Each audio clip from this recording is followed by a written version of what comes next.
hidden while we're wasted to the bone. It is not food insecure, it's starvation, and it lurks in almost half the country's homes. So if you plan to lay down, hold your nose and vote for Joe, have the guts to admit that you chose to submit, and that you decided lending your support to a pedophile must be a step towards hope. Then a vote for a man that spent his whole life implementing laws that dehumanized people of color is a vote against fascism. There it is. When you know damn well he's just a kinder, dumber face on the same white nationalism. So baby, throw away your scruples with the memories of your activism. Watch your weak resistance usher in a fucking cataclysm. Elect a bigot war pig and say you're gonna push him into pacifism. I knew he's around. That's some bootlicker Stockholm hostage liberal masochism. If not, I'll just talk for a few minutes. And then you have his clip right where Marcia does that. Baby, that's some fucking bootlicker Stockholm hostage liberal masochism.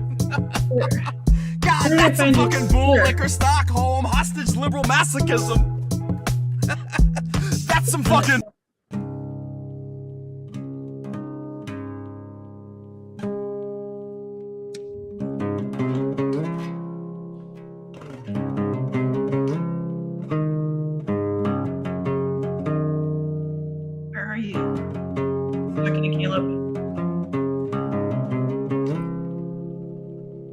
Okay, let me just the video music.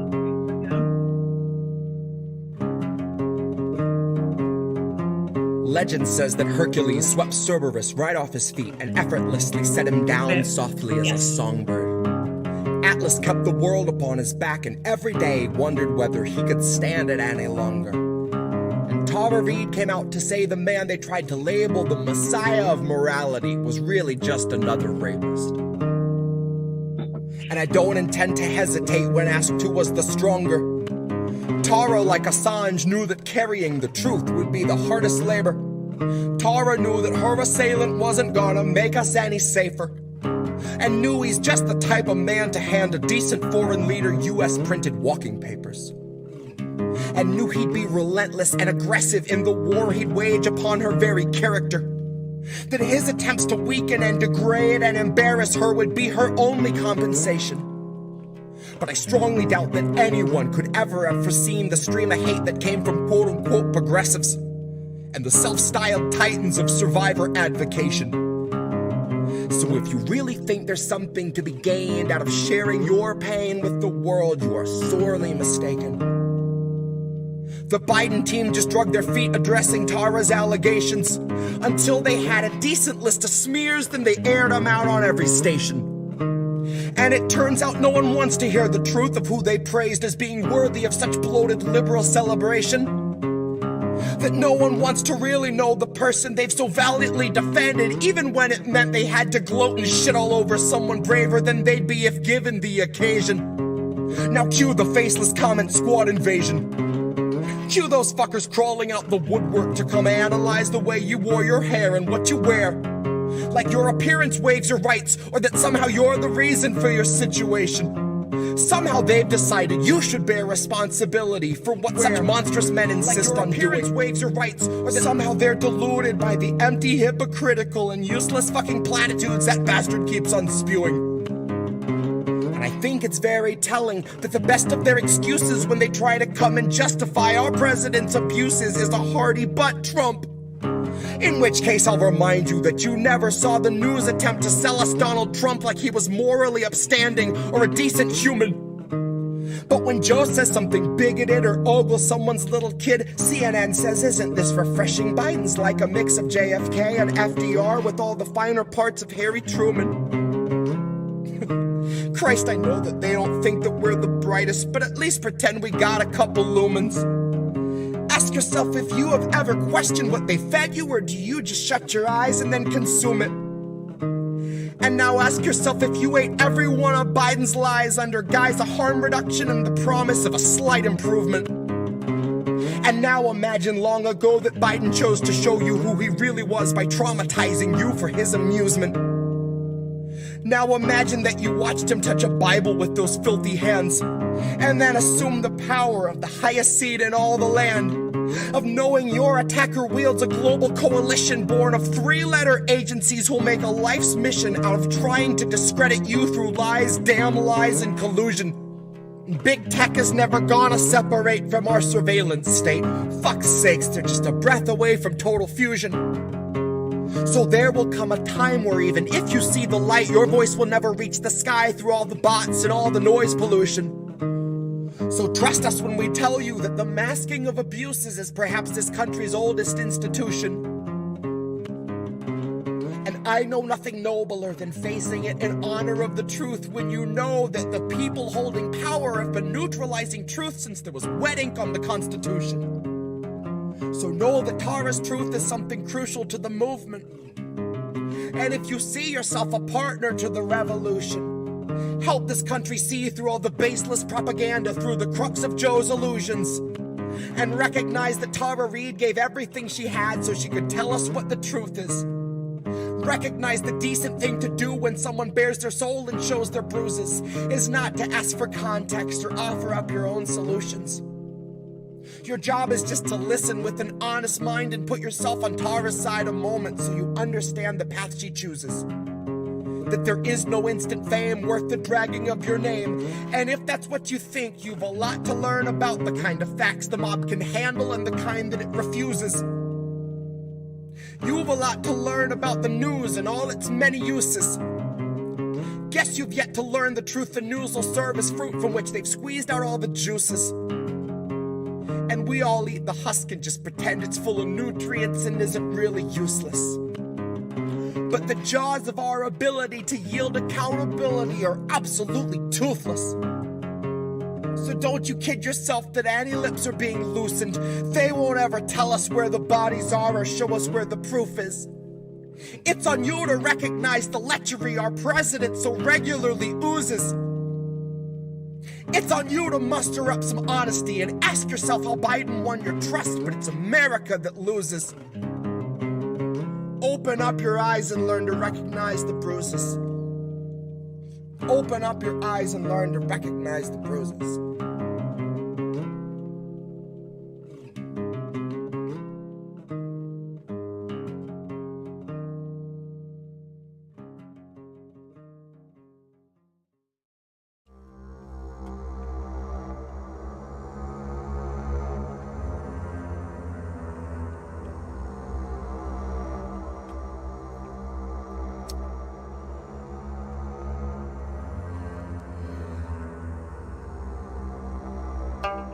You know, sir, I like you much better with my glasses off.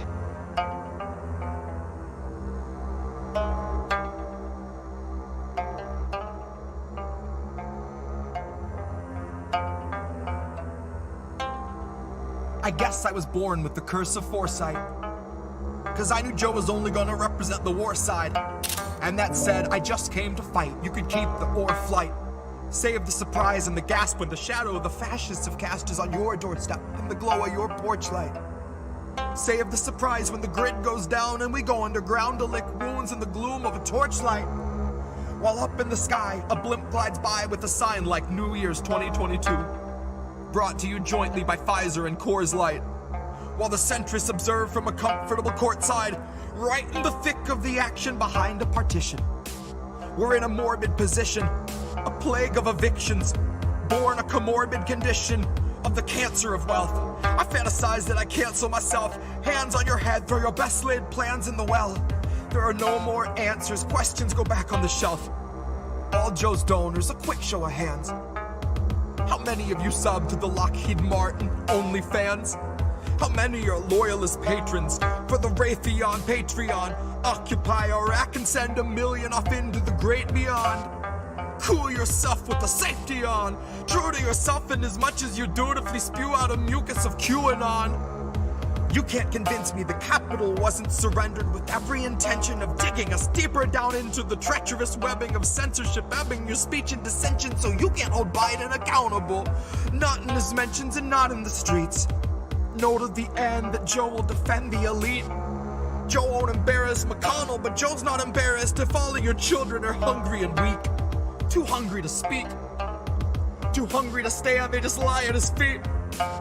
Joe is fresh out of empathy, fresh out of policy, but he'd love to know, what was your favorite ice cream flavor to eat? Back when you used to eat. I guess the road isn't rocky for people who thought we were free. They'll believe what they read, and Joe's here to lull them to sleep. Counting us down by the dozens, the culling of gullible sheep, led to the slaughter by media tyrants and government thieves. These are the leeches that stubbornly suck where there's nothing to bleed. These are the tumors that force us to crawl on our knees. This is the home of the brave. This is the land of the free. One was foreclosed in 08. One was condemned in 16. This is the home of the brave. This is the land of the free. One was foreclosed in 08.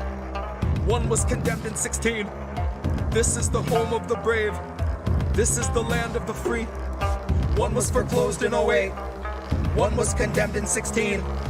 This is the home of the brave. This is the land of the free. One was foreclosed in 08. One was condemned in 16. This is the home of the brave. This is the land of the free. One was foreclosed in 08. One was condemned in 16. This is the home of the brave. This is the land of the free. One was foreclosed in 08. One was condemned in 16. This is the home of the brave. This is the land of the free. One was foreclosed in 08. One was condemned in 16. This is the home of the brave. This is the land of the free. One was foreclosed in 08. One was condemned in 16. This is the home of the brave. This is the land of the free.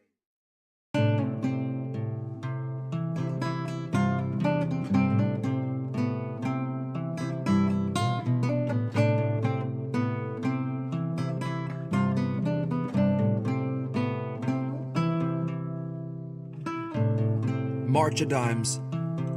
Family fun run cancer bonanza. Front page of Apartheid Times. All of the charm of a car bomb. Arms wide open, taking no targets alive. Dark was the night, save for a red glow painting the sky in a sickening light. Like a scene out of hell or a day in an utterly alien life. When the fire runs wild. These are the years where the wild is more your daily drive. To wrestle the truth of extinction from out of the jaws of your pride. So open them wide, now is the time, there's nothing to fight.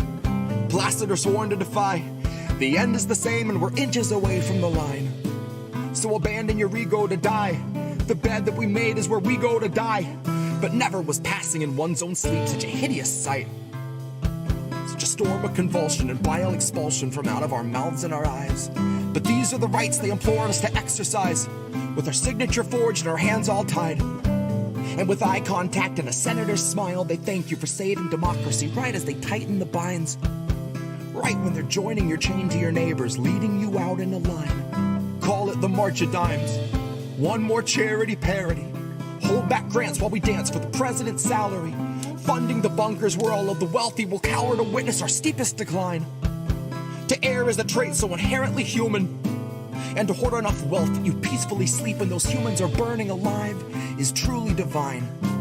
If divinity really means withered and fully decaying inside, you could live with yourself till you run out of wine and ring for a drone off a prime, skim a little off at the top of the March of Dimes. Sign of our system of capital, head to the sky with a hideous cry that mimics the suffering families out on the street that have built a career out of passing by, who were part of the great design. Part of a citizen base with its fate resigned. Part of a two-party system where both of the goals align. And the end result is more housing crisis than the plot device of 2009. Capitalism demanded a sacrifice. So I walk to the square, hand them my son, and they hand me the dice. I roll for his life. To an equal extent, you could say I was rolling for mine. I'd called any favor, I paid any bribe. But it's all up to me for the roll, so I close my eyes. And the sound of the crowd is the same for a 1 or a 5. Two equal outcomes playing as though they're on opposite sides. And I know in my heart that on 4 out of 6, hey everyone, This is Tara Reid. You're with the Politics of Survival. How are you tonight? You just saw me a few hours ago, and I'm glad you came back. Because I have a really cool guest, and he is a political analyst. He's a journalist. He's extraordinary. His name is Caleb Maupin. Here he is. Hi, Caleb. Hi, how are you? Well, it's late your time. Thanks for staying up. Sure thing. Yeah. Tuesday night, why not, right? Yeah, it's been an interesting day, and why not engage, have a late night chat with a good friend of mine. So there you go. Very good. Well, you know what, Caleb? I saw today. Actually, I saw you on RT, which is hard for people, and we got a little clip of you here because I wanted to remind everyone what you used to do for RT America. Like we used to see you quite often. So, hey, Reef, do you have that clip by chance? All right, we're going to play a clip of Caleb Maupin on the job today in a very big event that just happened in New York City. Caleb, do you want to set it up? Oh, sure. Well, there was a shooting in the subway this morning at around 8:30 a.m. And so I rushed to the scene to report on it live for RT International. So I guess we'll talk about it after we show the clip. Brand new taxes, starving all the billionaires and neutering their Visa maxes. What are the police saying about the Topple Congress off their axis. Mobilize the homeless, give them axes, call it praxis. Chop a couple limbs off the legislative branches. We'll show you the difference between air as a human right and guaranteed oxygen access. Octogenarians who barely know what day it is are calling countless citizens while sitting on a dais made of ignorance that was built on the graves of the slaves made to labor for its self-declared significance. And all to build a Congress full of millionaires who make their fortunes insider trading while they shit on all the indigent. So I got a bone to pick with our leaders, and I'll start with the ligaments. Pick right through the muscle, dig the marrow out, and serve it to the unhoused millions living in their minivans or watching their belongings get evicted from their tenement. I have a dream where we breach the walls of Congress and just let them in. And what happens next will survive in only text, cause there won't be any evidence. There will only be that heavy kind of feeling that pervades a space where there has been a reckoning and you can feel its remnants. Let any man who enters seeking power know that those who came before him suffocated on their eminence. That there once was a seal on the wall, but we quartered it and scattered all the pieces that it might prevent its semblance. And so we end the great experiment. Pouring out of the subway car, the individuals who were hit, blood on the ground, just a horrendous scene that happened at the subway station. Now, the shooter is still at large. They haven't apprehended him yet, and at this point, you can hear the police helicopters, that are above. You can also hear and see around me just all the police vehicles that are on the scene, and they're trying to figure out where this individual is. They're trying to apprehend him. Now, we're waiting to hear from the mayor. The mayor of New York City apparently has tested positive for COVID-19, so he's following the updates from inside of Gracie Mansion, the mayor's mansion here in New York City. The local police are on the scene. Questions about motive are being raised. One question that's being raised is this potentially some kind of act of terrorism? Is this an individual who maybe had been recruited to ISIS or some kind of terrorist group on the internet? Was this an act of racial hatred? This is a neighborhood with a lot of Latino folks, Puerto Rican Americans, as well as a lot of Asian Americans. And so people are wondering about the motive of this shooter. Also, questions are being raised about gun control because New York City has some of the strictest gun laws of any place in the country. New York City is notorious for its gun laws. You can't even have a hunting rifle without a permit. For a long time, the NYPD had a policy of stop and frisk where they were patting people down randomly to search for firearms. If you get caught with a gun here in New York City, which you are not permitted to have, you go to jail for many years. It's a very, very strict gun control zone. But those gun laws didn't seem to prevent this incident from happening. Despite the fact we have very strict gun laws here in New York City, this individual got their gun. From what we can tell, they got their gun. Not only did they have their gun, but they also had smoke bombs, and they managed to get into the subway, set off the smoke bombs, start shooting, injure 13 people with their gunshots. it's quite a horrendous incident. A lot of people are in shock.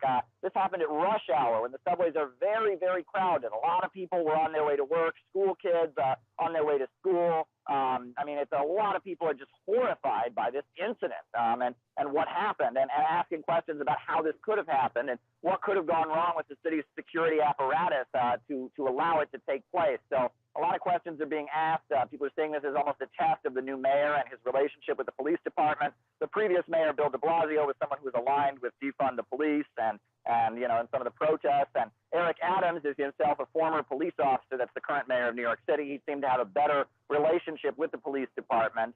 Federal agencies are on the scene as well. At this point, we'll be waiting to hear from the police department about what's going on. If this suspect is still at large, you can expect there's going to be what they call a manhunt, where they're going to scour the city for this guy and find him and make sure that he's taken off the street and taken to jail to face charges. You know, that's kind of the situation here. The question is, will a bounty be placed on the individual perhaps? Will there be a reward for anyone who can turn him in? One thing that people are pointing out is that anyone who was perhaps a friend or a relative of this shooter and knew he was going to do something like this and didn't report him is also in various serious criminal liability. I mean, if this person is someone's relative or friend and he was telling people he was going to do something like this, he was making plans and they didn't turn him in, they themselves are also criminally liable. That's kind of the situation here in New York City. The whole area is on lockdown. The subways are shut down in this part of Brooklyn. This is Sunset Park, Brooklyn. 36th Street and 4th Avenue is the subway station where the smoke you know, came out of the subway, and then the individual you know, fled the scene after shooting, where those horrendous images that are filling social media have. Thank you. So Caleb, that was intense. You were on live there for a while and a while longer after that. So can you tell everybody about what happened from your version? You said you had a lot to say about this one. Well, no, I mean, it's just, I think the whole world saw what happened. If you turned on the news today, especially in the United States, you saw what happened and more details are surfacing. But I guess what hit home about that is that was not very far from where I live. And that's the subway station I used to take. You know, I used to change trains there every day when I was on my way to work at RT America. My office was in Manhattan, and I would get on the train and then change at that 36th Street and 4th Avenue Sunset Park subway station. And that's where I would get on the train. And my wife also, you know, she would go to work, you know, and that was the same, you know, same thing. Well, neither of us, I was working from home today and my wife was not working today. And so I guess we were quite lucky that this happened today and not a month ago, because there's a chance we could have been in the middle of it. It's very terrifying to think about. I mean, it's utterly terrifying. Yeah. Yeah. And I mean, there's a lot of just going to work and boom, somebody just, yeah. And that was odd that he did a smoke bomb right before the smoke bombs. Yeah. Yeah, what was that about? And, you know, this individual was wearing a gas mask. He was kind of posing like he might be a transit worker with his orange vest on. It's just utterly disturbing. And I mean, I tell people here in the United States, we have a society that's highly conducive to insanity. And especially since the pandemic, a lot of people have been very, very isolated, you know, and that, you know, we've had this wave of mass shootings. I've often made the analogy that, you know, the serial killer. Right. You know, we don't have that very much anymore. It's not reported because they don't report on good news, but we don't have very many serial killers anymore. You know, the whole, you know, guy who cuts up women in a sexual way doesn't happen that much anymore. It happens occasionally, but very rarely. But that had never happened before until 1888, until you had Jack the Ripper in London. Right. And it was a very bizarre form of criminality. People had never seen this before. This wealthy man was hiring prostitutes, cutting them into pieces. And what was going on there? Well, people said it was related to the change in social relations. The fact that it started in Britain, it was in Britain in 1888. And then after you had Jack the Ripper, you had all kinds of people writing letters to the, you know, the London Times trying to claim that they were Jack the Ripper. So then you had actual Jack the Ripper, whoever he was, sending body parts to the London Times, trying to prove that it was him who actually, you know, he was the real one, because so many people were trying to take credit for his crimes. And it was just this bizarre form of criminality. And the whole world was like, who is this guy in London? And then, of course, that continued for decades and decades, you know, with you know, Ted Bundy and all of that. And now, Now, in the last 2 decades, this kind of insanity has tapered off, but it's being replaced with mass shooters. We didn't used to have mass shooters. People have had guns for a long time, people have had automatic weapons and all of that. But it's really, in the late 90s, we started seeing a rise of mass shootings of these people. It was, high school kids going to school and shooting their classmates and shooting their teachers. And you have to ask yourself, if people look at 1888 and how this bizarre form of criminality that had never really been seen before in the world was arising, you can link it to changes that were going on in British culture, right? The rise of imperialism, the militarization of everyday life, the weird Victorian sexual repression that people were experiencing. Also, the kind of the culture there that was very punitive and was emphasizing violence, etc. So there was something in the culture that had changed that gave rise to that kind of insanity. And it's something in our culture that has, in some way or other, not, has gotten addressed because we don't have it. But now there's something in our culture that has given rise to this mass form of insanity that we're seeing over and over of mass shooters. And what is it? What is it that gives rise to mass shooters, right? We know a lot of them are influenced by white supremacist ideology. That's a common sign, these shooters. Now, this individual was African American, so it's hard to think he would be influenced by white supremacism, but never say never, right? I guess there was a Native American shooter maybe 10, 20 years ago who was Native American, but was also calling himself a white supremacist, which is very bizarre.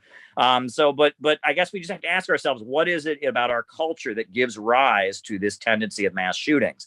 And of course, the Jack the Ripper thing, it started in Britain, but then, we had it in the United States, it was in Eastern Europe and elsewhere. And we've seen this kind of mass insanity has started to spread. It did start in the United States with the Columbine shooting and all of that. But even in China, they had these knife attacks where children bring knives to school and just start stabbing people. They can't get guns or whatever. So they just, they have mass stabbings at schools. That's happened in China a few years ago. So, it seems to be spreading to different parts of the world, right? We had Anders Breivik in the shooting in Britain. So this kind of criminality, this mass shooting insanity, seems to be the new form of criminality. And I would argue that it has something to do with our culture, much like Jack the Ripper, you could argue. And that was kind of rooted in Anglo British imperialism, militarism, colonialism. I would argue that something about the breakdown of our society, something about the culture we have now, maybe it's video games, there's many other factors, people can look into it. There's some people have speculated about these medications, right? That if somebody is depressed, they put them on antidepressants, which is common, and antidepressants actually help a lot of people. But for a certain type of person who might be suicidal, it gives them kind of a rush where instead of being suicidal, they suddenly want to go out with a bang and do something horrendous, right? And it can have that effect, and that could be a way that perhaps these psych meds backfire. That's one theory I've heard floated. Now, obviously, I'm not a psychiatrist. I have no way of concluding that that's what it's about. But there's something in our culture that I would argue is giving rise to mass shootings, and we ought to figure out what it is and try to put a stop to it. I would add to that. I think it's the way our media in general. Well, look at what we're doing right now with Russia and Putin dehumanizing and demonizing, and the way our media just dehumanizes people across the world. And I think Western media is really part of it, part of that sickness, and part of the mass psychosis almost. Right. And it's always men. We have not yet seen a female mass shooter, I don't think. Have we, to your knowledge? I think part of that is that, if you watch American mainstream media, kind of the way that a male proves that he's valuable is with his ability to carry out violence. There's all these shoot 'em up movies and video games and such.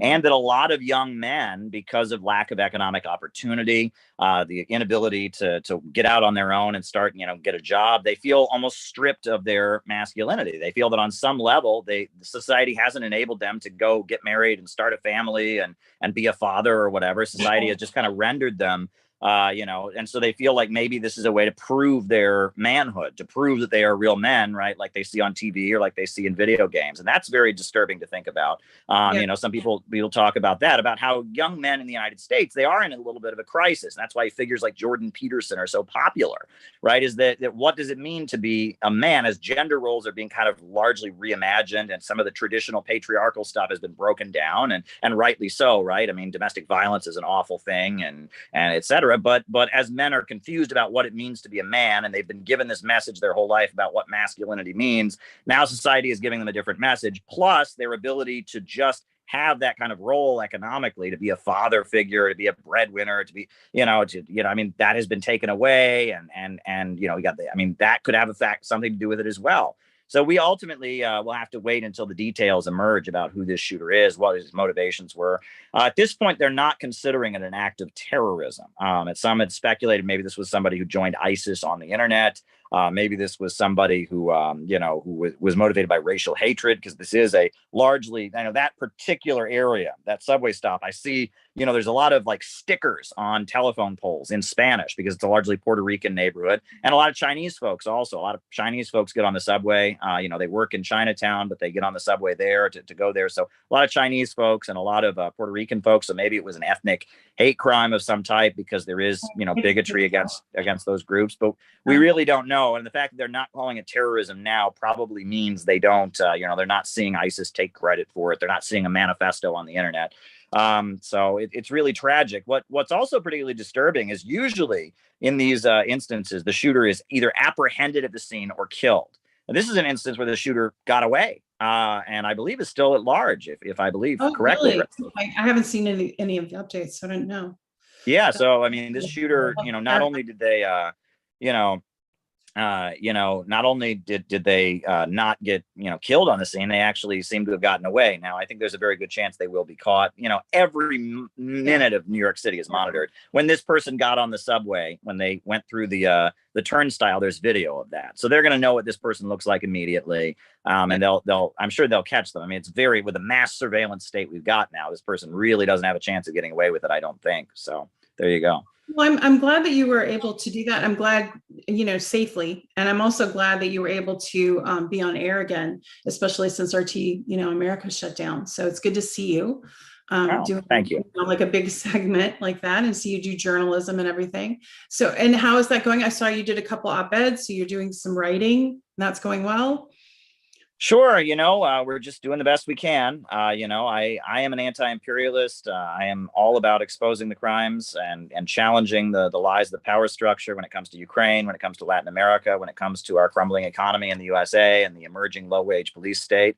I'm not going to stop. They can make it harder for me to do the work that I do, and they've certainly done that. But I'm going to keep going, and you're going to do the same, I know. So, there you go. Yeah. Well, and I noted that they still have the Russian state affiliated under your personal Twitter account. And they just did that to George Galloway. I couldn't believe that either. So is Twitter, have you complained, and has Twitter responded at all about that? I don't know what channel I would complain. They never gave me an option. They never told me they were doing this. I never even received an email informing me. It just happened one day. It was like 10:30 in the morning. Boom, your Russian state affiliated media. And I know other former RT America employees. Rachel Blevins has the tag. Manila Chan has the tag.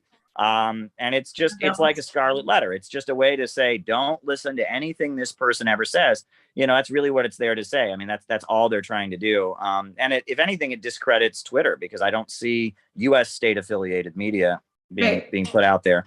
Exactly. What I think is interesting is, I've known about George Galloway for years, right? I've been a fan of George Galloway. I was watching him on the internet when I was living in Cleveland. He came to Cleveland to give a speech about Palestine, and I think 2008 or 2009. And I piled into this room with it was like thousands of Arab Americans were there to see George Galloway and cheer for him and his role in supporting Palestine. He had just done, been on a delegation to Gaza and delivered humanitarian aid in violation of Israel's wishes.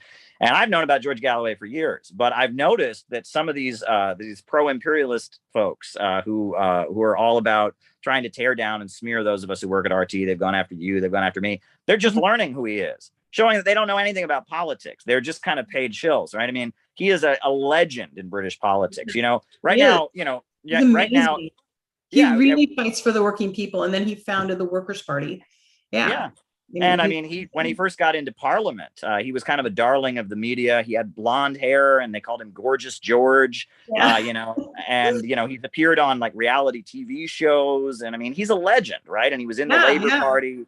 He was known as like the left-wing voice of the Labor Party, and then Tony Blair kicked him out for opposing the Iraq War. And then he got back into Parliament he started his own party. It was first called the Respect Party. that he started, and he actually won. He was in parliament, the one member for the Respect Party, the Respect Coalition of Muslims and labor unionists and socialists and all kinds of people. And now he runs the Workers' Party along with my good friend Jyoti Brar and others. I mean, he's a legend. He's really a legend. And the fact that these people only know about him because he's been on RT and because they've been assigned to attack people on RT shows they know nothing about politics. And it's really great self-exposure. I mean, it's like, how can you not know who George Galloway is? I mean, if you know anything about socialism in Britain, that name immediately comes up. And to be fair, he's been quite consistent. You know, one thing about him is he is, you know, a religious man. And he has always been, you know, not a supporter of abortion. And he's always made that clear, you know, and that's kind of an interesting position for him to take because he was in the Labor Party, a more liberal party, but he always said, look, my faith, I don't believe in abortion. And he personally doesn't drink alcohol, right? I mean, and he always makes that clear. And so, you know, the press, they've always tried to play up, is he a Muslim? And they tried to accuse him of being a Muslim. And he always says, no, you know, my faith is my faith. I have my own beliefs. I was raised, you know, as a Protestant. I'm from Scotland. And I mean, he's just a dynamic figure, and being able to work with him now. I mean, I never thought in a million years I would work with him. I thought, you know, this is somebody I'll admire from a distance. You know, I'll come see them when they speak in the United States. I'll know British socialists. And now the fact that he was my colleague, I met him, I got to sit down with him in Britain, and I've been on his program before. It's such an honor, you know, it's really great. And I mean, I'm really happy about the opportunities that working in Russian media has given me. I mean, we need RT. We really need RT because, you know, I mean, people don't realize how much of a boost it's been to dissident and anti-imperialist voices in the United States.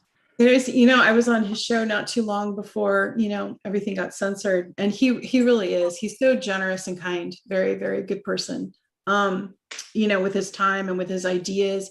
And, you know, the fact that he gives so much vigor and energy to his political activism at a time in his life when he could just like say, okay, forget it. I'm going to walk around with my, you know, he has a young family and, you know, just be in the world. Right.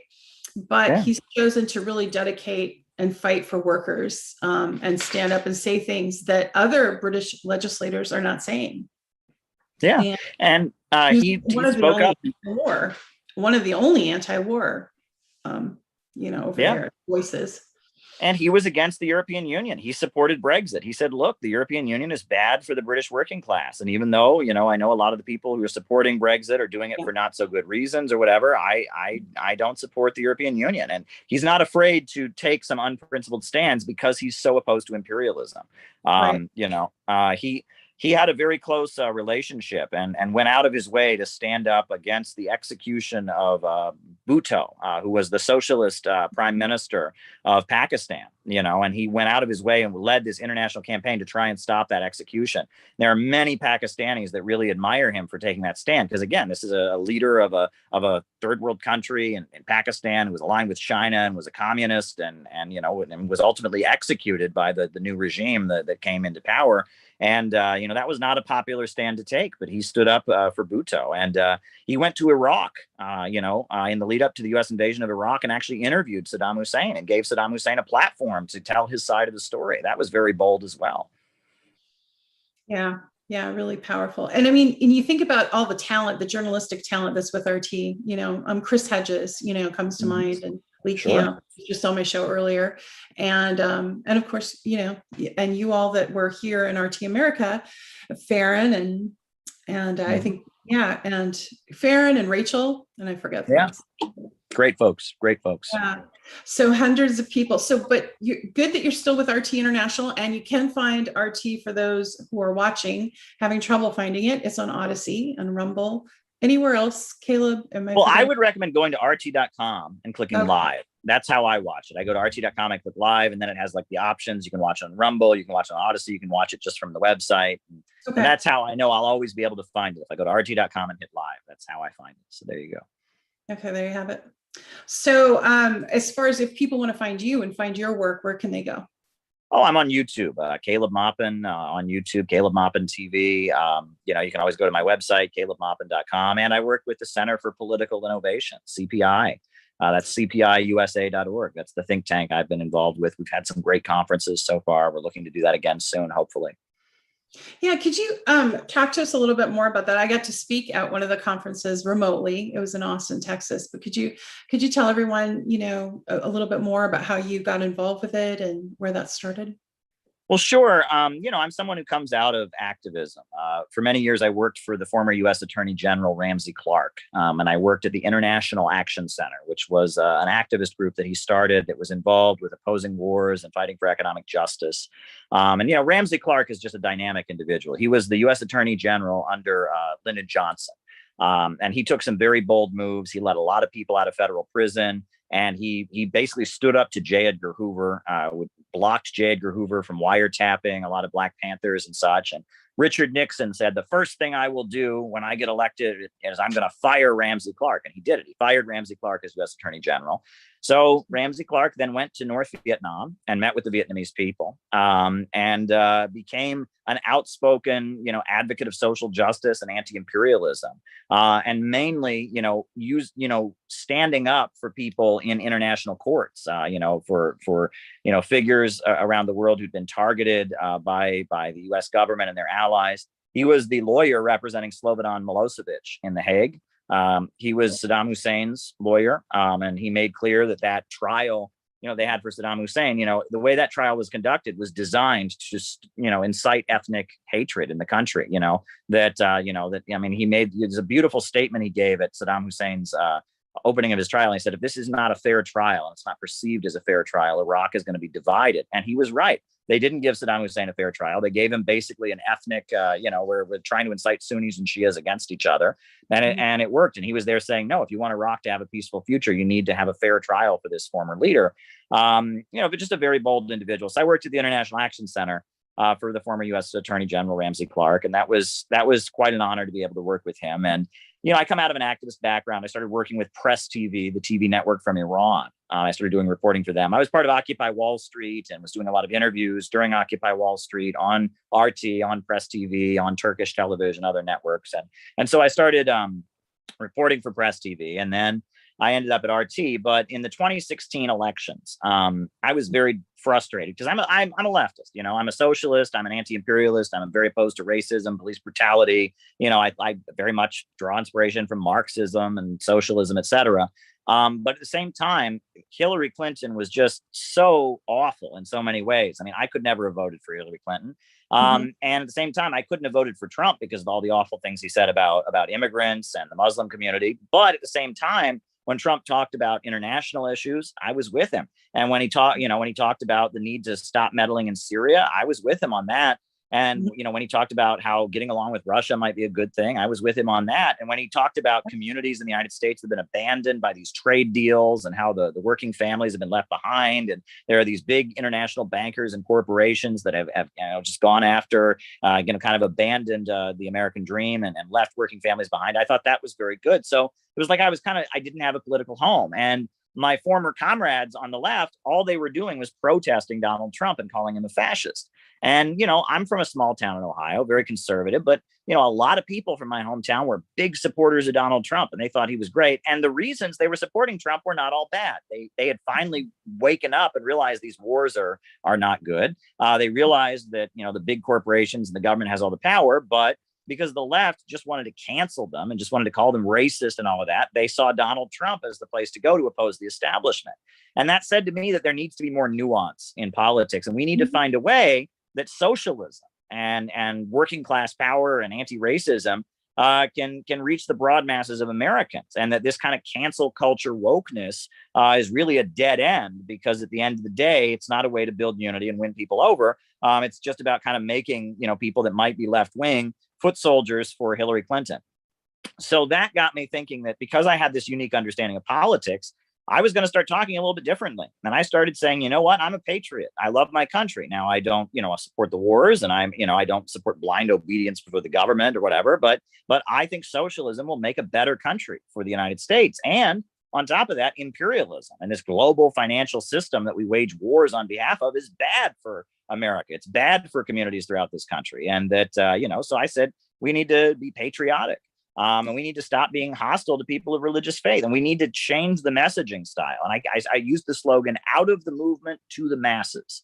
Out of the movement to the masses, because the left is kind of this isolated fringe of very extreme people, they call the movement, but the masses, the broad masses of Americans are angry. They're against the establishment. They're ready to hear this. So I started saying out of the movement to the masses. some friends of mine actually started a club called Students and Youth for a New America. And they were just here in New York City. And then there was one in Illinois, and there was one in some other states, DC area, Students and Youth for a New America. And I gave them classes on Marxism and socialism. These were young people that were like campaigning for Bernie Sanders and such. And I was giving them, kind of political education and such. And one of them actually got to go on the Tucker Carlson show, which was very cool. We got an invitation to go on Tucker Carlson. So my good friend Dakota, he appeared prime time on Tucker Carlson's show, talk about Venezuela. And he just completely, Tucker Carlson didn't see it coming, because he was expecting some hippy dippy, give peace a chance leftist. And he said, no, these opposition forces in Venezuela are stringing wires across intersections and beheading cops on motorcycles. And these are terrorists. And we wouldn't allow people, treating our own police officers that way. And Tucker Carlson's audience and Tucker Carlson were just kind of blown away, because he was making arguments that didn't fit that left-right paradigm. He was explaining why people in Venezuela, might not appreciate the USA arming these extremists that are trying to tear down their government. So that was a big moment. And then we started sending delegations to Venezuela. We sent a delegation to East Ukraine. Someone associated with our organization actually went to the People's Republic of Donetsk and was invited. So we got to go on a delegation there. And that, communists around the world started listening to us, and they said, wow, these are American communists who kind of get it. They're not part of this hippie counterculture left. They're leftists who actually get what this is about. They're changing their messaging style. And so then I actually went out to Los Angeles. I'd started doing the YouTube broadcast where I just talk, I do those YouTube broadcasts that are quite popular. And so I was doing that for a while. It was just a way to kind of give my opinion about politics, build my social media.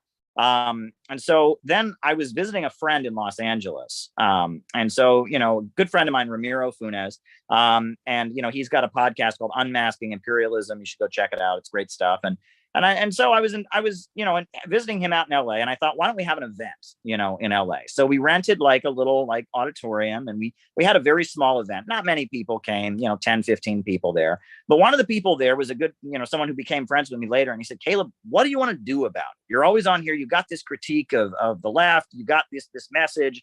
But what are you actually going to do about it? And I said, well, why don't we form a think tank? And he said, I like that idea. And this person threw themselves all in, and one thing led to another. And then, we had our first major public meetup right as the pandemic was beginning. We had a meetup in Saxton, Pennsylvania. It was after, things had been lifted to the point that you could have a small gathering. Everyone was vaccinated and such. And then we had another meetup in Los Angeles. And now we just had our first public conference in Austin, Texas. And again, very different aesthetic, but very different messaging style. But a lot of people have said to me, this is what many people are hungry for. Many people look at the left and the cancel culture and all of that. They don't like it. Many people see the right and they see the anti-immigrant bigotry and hatred for Muslims and this kind of blind support for the cops and denying, Black Lives Matter and police brutality. And they don't like that, but they hear your message and they like it. It reminds me of what Max Blumenthal recently said about how he's kind of missing a political home. He was just Max Blumenthal and Jackson Hinkle and some others. They were just protesting against the mandates. They had this day to defeat the mandates. And I'm against the mandates. I'm fully vaccinated, but I also don't think the mandates are a good idea. Why are we telling our most trusted and important public service people that they have to get vaccinated? And why is, I am not a biologist. I'm not a medical person, but why are we not allowed to have a frank debate about, different topics, related to vaccines and stuff? Remember what Matt Taibbi just said about that. He said, it was actually a few weeks ago. He said, we're not allowed to have the discussion anymore about anything, but he meant that just in general. That's what it feels like. We're just not allowed to have the discussion. So right. And mainstream media. Yeah. Yeah. And so, based on that, I think that we should be having the discussion, and I'm glad to push the envelope. And, I'm very passionate about international issues. And I see the way this Ukraine stuff is being portrayed, and you and I know what's really going on there, but people live in this fantasy world, and it's just lie after lie after lie. And it's funny. I tell people, it's like, at this point, the US media has just lied so many times, right? Just so many times, right? I mean, the biolabs are real. Hunter Biden's laptop is real, right? There's all these massacres they've accused Russia of that Russia didn't actually do, if you look into the facts. There's all these heroic stories out of Ukraine, the heroes of Ghost Snake Island and the ghost of Kharkov and all this stuff. It just turns out to be fake. U.S. media has lied over and over again. And why do they get away with it? Because whatever they say doesn't get questioned. And if you get questioned, they just say, oh, you're working for Russia, and they try to shut you up. Meanwhile, Russia has come forward and said things, and they have turned out to be true, like the biolabs, like Hunter Biden's laptop. And every time Russia says anything, everyone just shouts, oh, you can't believe that, it's Russia, conspiracy theories. So they bend over backwards to prove everything that they're saying. So at this point, you just have to look at the track record. Should you believe the US State Department, or should you believe Russia? Well, just based on what is in front of your eyes, you should believe Russia. I mean, it's just kind of common sense at this point, right? When one person is constantly being accused of lying, so they bend over backwards to prove everything they say, it's much more likely that they're telling the truth than someone who has lied over and over and over again and just gets away with it. With purpose. I mean, because they want to fund this proxy war against Russia via Ukraine, and it's so ugly. I mean, you and I both saw this coming a mile away when America canceled the peace talks that week. When Blinken came out and said there was absolutely nothing when they were, trying to negotiate that would work. I don't know. It was like they were pushing. And then all of a sudden, Nord Stream 2 didn't happen, and it was supposed to happen. And I think the timing all had to do with that, but that's my opinion. Yeah. With the amp up of the US part is what I mean. Yeah. I mean, Zbigniew Brzezinski is dead. Now his daughter's on Morning Joe. But I just keep seeing Zbigniew Brzezinski all over this. I know that Obama came out of the Anti-Communist Study Center International School at Columbia University. And I know that, the Biden administration is full of people from that kind of liberal imperialist soft power manipulation school. I keep thinking back to the 1980 election, because, in 1980, you had the Iran hostage crisis was going on. You had the U.S. economy was falling apart. And Jimmy Carter, he was a woke president. He was supposed to be a leftist, right? I mean, he was, he had the women's conference, and, he was the first president. He met with LGBT activists, and he was all about, global warming. He published the Global 2000 report, which was arguing there are too many people in the world and we're using our resources. So this was like the first woke White House, right? We'd had left-wing presidents before. This was after the new left of the 1960s. And he was in there, and he was presiding over the U.S. economy crashing and burning. He started, the war in Afghanistan against the Soviet Union. He started the war in Nicaragua against the Sandinistas, and he's making Iran mad by hosting the Shah. And the U.S. economy is like crashing and burning at that point. Then he gets on TV and he says, you ought to wear a sweater instead of turning up the heat. And, owning things isn't going to give you happiness. And he gives everyone, as the country's getting poorer and people are losing their jobs, he's giving them a lecture about not being greedy and materialist. And a lot of Americans have just had it. So Ronald Reagan shows up, and Ronald Reagan was an awful president in many, many ways. But if you look at that one debate they had, the messaging that Reagan brought was very strategic. He comes in there and he says, are you any better off than you were 4 years ago? And do you really think that you are too comfortable? You have it too good. You deserve to be poor. The messaging style was very, very effective. And Ronald Reagan came in there and just destroyed Jimmy Carter. Because Jimmy Carter, he came from that very much that big oil Eastern establishment, Zbigniew Brzezinski strategy that kind of leads to the economic ruin of the United States, but also escalates international tensions and tries to kind of make the United States look weaker while enabling the United States to manipulate international events much more effectively. But it devastates the American working class. And so the so-called Reagan Revolution, which led to a lot of awful things like increasing Pentagon spending and hurting the labor unions, et cetera. But the psychology behind it was really tapping into middle America's rejection of this kind of idea that they should be poorer, that they should feel ashamed of themselves, that they are the problem. Right. Yeah, I think among the Eastern establishment, the Rockefellers, the Carnegies, the DuPonts, the ultra rich oil monopolists, the old money in the United States, there really just is hatred for middle America. They hate middle America. They hate the working families of Iowa and Ohio and Kansas, and they hate middle America. And they really do. And I think a lot of Americans know that. And that divide, in our time, I mean, they say first time is tragedy, second time is farce. We'll see how things play out for Joe Biden. Right. Yeah. Well, I mean, he's been trying to cover up the inflation by calling it Putin's price. I can't remember, but it's so silly. And, and we were talking about the inflation problem a month before, the war in Ukraine. So, I mean, the Biden administration is using the excuse of this proxy war to take everything off of the domestic agenda they were supposed to get done. They have gotten nothing done. And the fall, midterms, people are going to go and they're going to vote against all the Democrats they're going to throw. It's almost like they're doing it purposefully, they're just not even trying. Because when you look at the base of the Democratic Party, they're ignoring 25% approximately of the left base. So when it comes to ideas about economic help for Americans, like, Medicare for all, and that kind of thing. Yeah. And, a higher minimum wage. So these agendas are just being ignored by the establishment Democrats. Yeah, and even AOC, has recently brought that up, I saw, which I was a little bit surprised. But, I guess her job is to kind of get the base excited and get people excited about these kind of things. And they're just failing so miserably to do that, that even AOC, who has been such a shill, been such a disappointment. But I tell people, I didn't want AOC to be bad. I met AOC at a reception, before she was the nominee, when she was just kind of running for the Democratic nomination.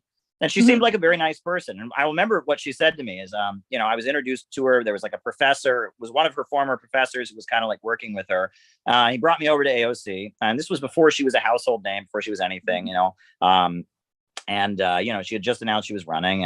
And so, I was introduced to her and I said, well, I work for RT. And she said, oh, I love Lee Camp. I remember that. She's like, I love Lee Camp. That's like the first thing that came to her mind, which is funny. Lee Camp was just on your show right before me. So there you go. She said, I love Lee Camp. And then she said, do you want to take a picture with me? And I said, I don't think that would be good for your campaign to be photographed with some guy who works for Russian media. And she's like, oh, okay. Maybe not, and it was kind of funny like that. And then the crazy thing is we're actually photographed together anyway, because one of the photos that night of while she was speaking at the kind of the reception, I'm photographed sitting behind her. So you should know that AOC is a Nazbol. Cancel AOC as a Nazbol and a Russian puppet, because I was in the same room as her on that night. But it's funny, but I wanted to like AOC. She seemed like a very genuine person. And, she said a lot of things that I care a lot about opposing the prison industrial complex and fighting for working people. And I didn't want to be one of those who just immediately jumped on oh, she sucks, she's awful. I tried. I really tried to say, AOC, I went to a few of her town halls and just listened, didn't get up and heckle her or anything, just listened carefully to what she had to say. And I really wanted her to be better. And that's the correct attitude. We need to not get into this. There's a lot of people on the internet that I think they don't want anything to get better. They want everything to be a con and a shill, and they just want to get on the internet and be right. That's not the approach we're going to win with. But that said, AOC is a disappointment. Now we find out she worked for Teddy Kennedy before this. She comes out of international relations. She's not an activist. She's not a Marxist. She's somebody who comes from the foreign policy CIA. That's where she comes from. Okay, so we know that she was a plant from the beginning. And, but she was a response to the fact that younger Democrats have more left-wing values, right? That's true. And, whatever. That's what she's turned out to be. But I wanted to give her a chance. And I don't want people to take from AOC, being the disappointment that she is, that we should just immediately dismiss anybody. Because I've seen people get better. I've seen people get better over the years. There's been a lot of people who, when they first get into office, they are pretty, right-wing and middle of the road. But then events develop and the working class movement gets going, and they suddenly find themselves on the side of the working class. Historically, one of the politicians here in New York City who's a great example of that is Vito Marcantonio. You ever heard of him? No. Okay. No. He was an Italian Republican from Harlem. He was a Republican in the House of Representatives in Harlem. Conservative Republican, represented Harlem in the House of Representatives, Italian American. But then when the labor movement got going and the communists were building the unemployed councils and all of that, he left the Republican Party and joined the American Labor Party. And he basically was a communist. He read from the Daily Worker into the Congressional Record. He went and I think he met with Stalin, and he became a full-on revolutionary. And actually, they removed him from Congress during the McCarthy period. Right. He was kind of moved out of Congress. Yes. Yeah. So now I know who you're. Okay. Yes. Yeah, that shows that somebody can be, somebody can change, right? Based on the conditions. The Great Depression and everything pushed him into a situation. He was an anti-fascist, and being an Italian American, that was very important to be anti-fascist, as there was a lot of Mussolini influence among Italian Americans in the United States, and he was definitely not a Mussolini supporter, and he ended up becoming more or less a communist. Now, that's pretty cool, right? And if people had just dismissed him, if the communists in New York City and leftists and radicals had just said, oh, Vito Marcantonio, he's just a Republican, he's a conservative, they had not thought about how can we influence him, how can we bring him to the left, that never would have happened. And he was the one who put up, they finally passed, did you hear they finally passed the anti-lynching bill? Joe Biden's making a big show of passing the anti-lynching bill.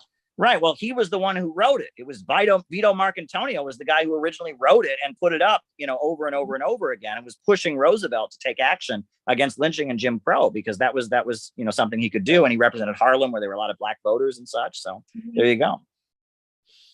It's amazing. I always learn so much when I talk to you.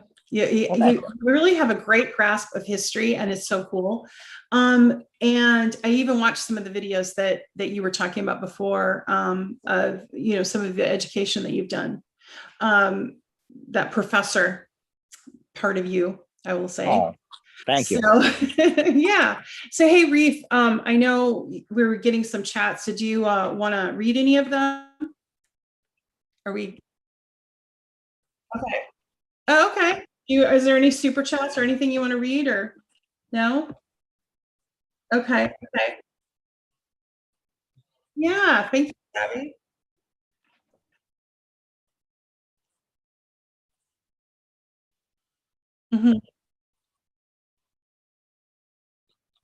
All right. Okay.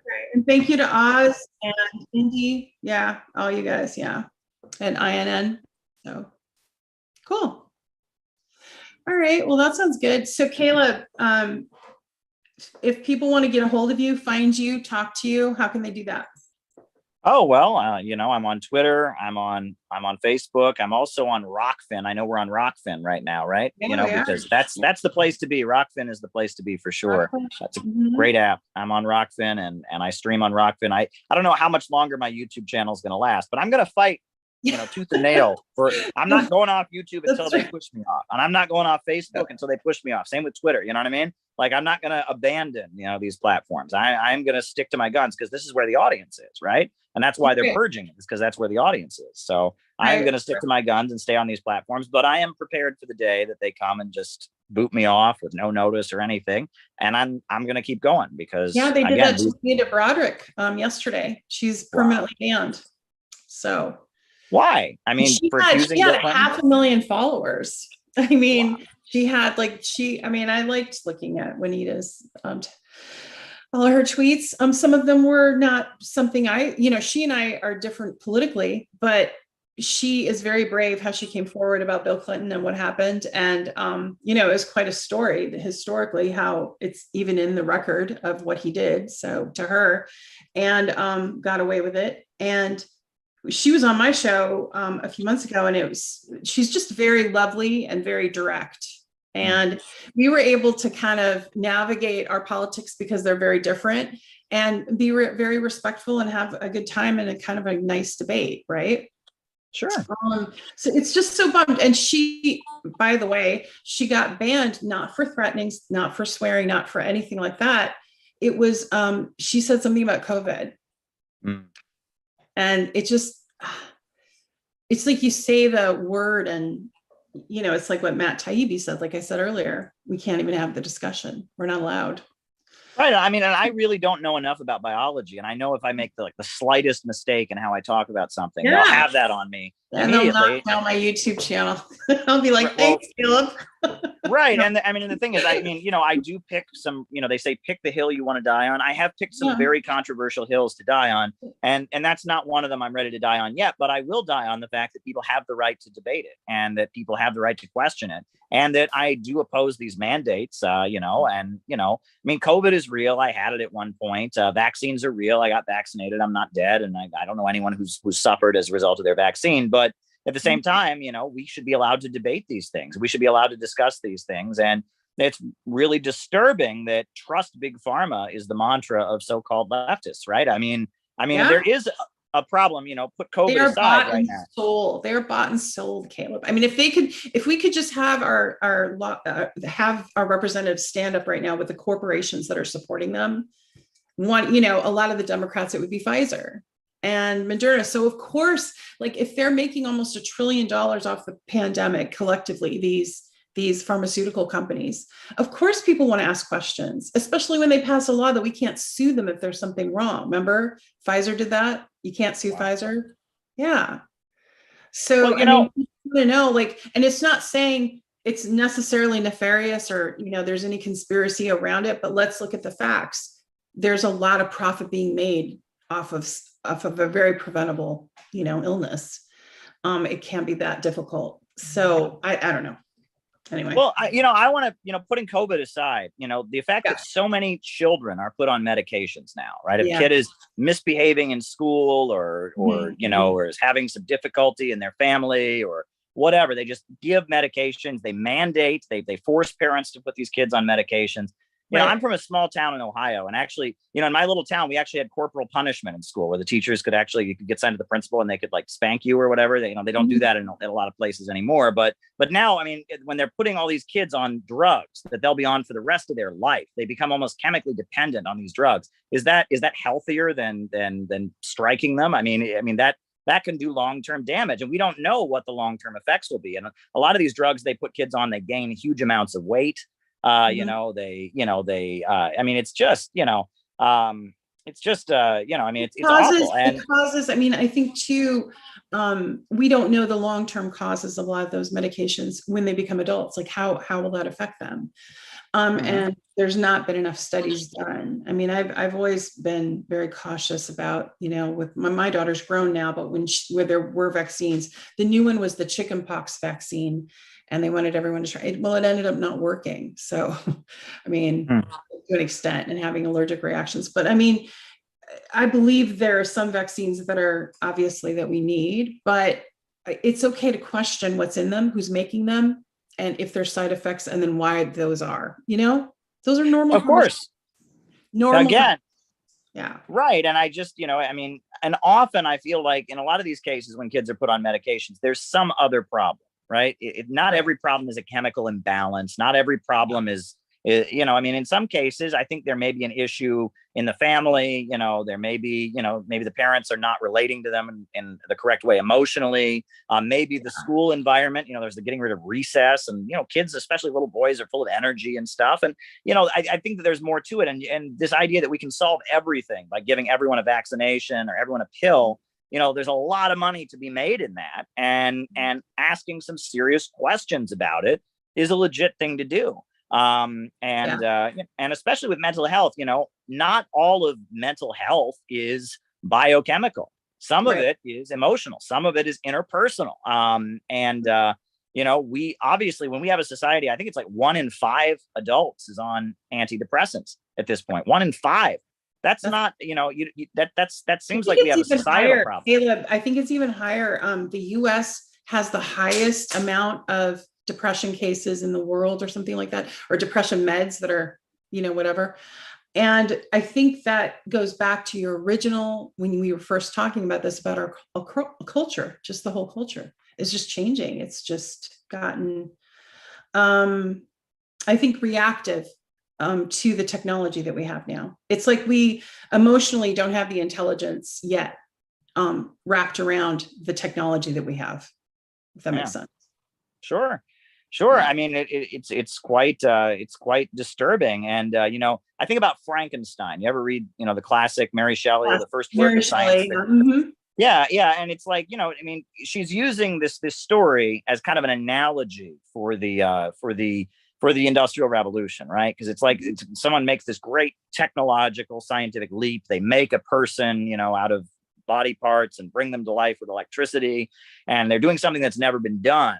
But in the process, they don't give this person they created what a person needs: love, affection, care, right? And so it creates this monstrosity that is attack on society. And Mary Shelley was largely using that for an analysis of the Industrial Revolution and how all these great technological leaps were being made, steam engines, all these things were coming in, But at the same time, we were losing some of our humanity, right? That the relations between people were being viewed as mere financial calculations, and what was going on in the sweatshops and what was going on in the mills and in Britain. And I mean, it was just horrendous what she was observing at the time. And in this brave new world that capitalism had brought into being, while it was much more advanced scientifically, we had lost some of our soul. And I think that was what she was trying to articulate. And you could argue we're experiencing something similar now, whereas, yes, we're doing, this is amazing. Here, we're on one side of the country, you're on another. We're broadcasting. People all over the world are probably watching this. But at the same time, we have a society where people go crazy and shoot up the subway on a Tuesday morning. I mean, and we're having a big, we got our politicians trying to turn Ukraine into a big battlefield just because they want the oil prices to go up. We've come a long way, but we've also lost some of our basic love and humanity. And this is kind of the contradiction of our modern society in a lot of ways. That's really eloquently put. That's really well put. Yeah, I agree. Totally. Go on. Oh, I mean, I was also thinking about, the old, the book of Genesis and Adam and Eve, right? It's like, the knowledge of good and evil, right? It's like, the idea is that human beings gained this ability to know what was good and evil, but we didn't have the capacity to do with that knowledge, right? That's kind of the idea, right? Is that, we could be innocent, just in the garden doing our own thing or whatever, but then, we gain this ability, this intellect, right? But at the same time, we don't seem to have the moral fiber and capacity to use that intellect for good, right? And that's kind of the contradiction of the human race. We're above animals, but we're not gods. You know what I mean? We have the ability. I always tell people, ants have been making their ant farms the same way for thousands of years. Beavers have been making their beaver dams the same way for thousands of years. But in just 5,000-6,000 years, human beings have gone from hunter-gatherers in the woods to space travel and iPhones. We have done amazing things, but yet at the same time, while we have this amazing capacity to reinvent our relationship with our environment, to force the environment to serve us, we have an amazing capacity to do things, an amazing creative capacity. We kind of lack, the morality to use that creative capacity in a way that could build a just society. And this is kind of the contradictory nature of human beings. On the one hand, we got one foot in the animal kingdom and one foot in divinity, and we don't quite know what we are. And then that is kind of what defines us. We're somewhere caught in between. And I think that's the contradiction of human existence. Yeah, exactly. It's beautifully put. It's true. And it'll be interesting to see, because now we're on the verge of artificial intelligence, and that's going to lead to some spiritual and moral and intellectual grappling, isn't it?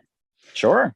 Because I think we're headed there more quickly than we're ready for some of those moral decisions. I don't think we're there yet. I think there's a different kind of way to look at everything once you make that leap to artificial intelligence, to when it's fully developed. But there's companies all over the world working really hard on that right now. So, and that will change workers, won't it? Sure. Well, I mean, I saw Jack Ma speak at the Valdi Discussion Club when I was in Russia. That's where I met George Galloway in person for the first time, was at Valdi Discussion Club. And I got to see Jack Ma, the CEO of Alibaba, speak. And he gave a very eloquent speech about artificial intelligence and technological optimism. And he says we're going to have to change our education system. We're going to have to change everything, because pretty soon the only thing human beings are going to have that a machine can't do is their humanity. Right? Because pretty soon a machine is going to be able to do everything non-human, everything animalistic. And so much of our whole system is training people to be like machines, right? To function like a machine. And we got machines to do that now. And machines can do everything machines can do. The only thing that humans are going to have is their soul, is their artistic creativity, their compassion, their emotions. And these things are going to become much more important, right? And with social media, right? Right now we're generating revenue. This is on Twitter, this is on Rockfin, this is on YouTube. Social media companies are making money. You and I, we would do this if we didn't have to, right? We're just having fun, right? We're just two friends on here chatting, but we're making money. We're creating value for a corporation, right? That's a new thing, right? We're not in a factory selling our labor power. We're creating value by enjoying ourselves, right? And that this is starting to be the beginning of a shift in how human relations work. That on the one hand, it gives me optimism, but at the same time, even though we're doing this, even though we're creating value by doing something we would probably do anyway without people watching and just have a nice chat, even though we're doing this and creating value, the value, most of it is going to go to the private corporation, right? I mean, we're going to get, hopefully, with the ad revenue or whatever, we'll get something, but at the end of the day, it's a corporation that's privately accumulating the profit of the value that we're creating here. Right. So you can still see what Karl Marx is writing about, exploitation, working. You can see it, but it's a little bit different because we're doing something we're enjoying. We're not alienated from this process. This is not alienated labor. This is the opposite of alienation. This is, people enjoying themselves. And we're almost back to what those craftsmen, those basket weavers that put a little bit of their soul into every basket they made. And those potters who put a little bit of their own touch on the pot. We're kind of back to that. Social media is this huge source generating value and wealth. Where people can kind of bring their soul out. They're not alienated from their labor. So it's very interesting to think about. You talked about how you got in trouble for reading Karl Marx back in the day when you were growing up. And so I'm thinking about the manuscripts of 1848, the 1848 philosophical manuscripts where he talks about, when a worker is at home, he is not at work. And when he's at work, he's not at home. And that whole, when he's getting into kind of the spiritual side of capitalism and how it kind of breaks things down. I'm thinking about how all of that, what would Marx say if he were alive today and saw, artificial intelligence and social media, I don't think he would be rethinking things, though, because his basic overall thesis that the capitalist is constantly trying to replace workers with machines and reduce the role of the worker in production will ultimately lead to millions being outcast and starving amid the wonders they have made, mass unemployment and a reserve army of labor, until finally those outcast people that have no place at the assembly line come together and say, we're going to take control of those factories and those banks and those means of production and make them serve all of society, not just a wealthy group of private owners, right? That's how this ultimately ends up. I think Marx would stick to that. I think that's ultimately proving to be more correct than ever before. And that I don't think he ever thought it would get this far. I think he thought this would happen a long time ago. And I mean, if he knew about artificial intelligence and 3D printers and all the, how we got machines that can play chess better than people, he'd say it's about time. Workers of the world unite. You've got nothing to lose but your chains and a whole wide world to win. And then what he wrote about in that very important pamphlet, The Critique of the Goethe Program, where he talked about how the ultimate goal is a society where labor becomes life's prime want and no longer a necessity, where people work because they feel like doing it, where there's no division between mental and physical labor, where all of the artificial restraints on production have broken down. Only then can the narrow horizon of bourgeois right be crossed in its entirety and society inscribe upon its banners, from each according to his own ability to each according to his needs. He's talking about a high-tech utopia based on vast technological abundance, right? Where machines and technology has been unleashed to higher levels than ever before. I think he would stick by that too. What do you think? I think you're right. I think that's an amazing way to look at it, because and I hadn't looked at it like that before. So this is a new world, that not a new world order either. You heard that this week, right? New world order. Yeah. So that was for the conspiracy buffs. They didn't have enough to talk about. So he said, but they actually said it out loud. That was so wild. All right. Yeah. Well, thanks for joining me. I know it's late in your time and you've probably got to get up early and do more reporting. Sure. Keep us all updated on the story that you broke, that you were at the scene of, and be careful, please, as you make your commutes. All right. Thanks for coming out. Thank you so much. We got a lot of comments. We'll have to go check them out later. So. All right. Very good. Talk to you soon. Yeah. Take care, Caleb. Good night. Good night.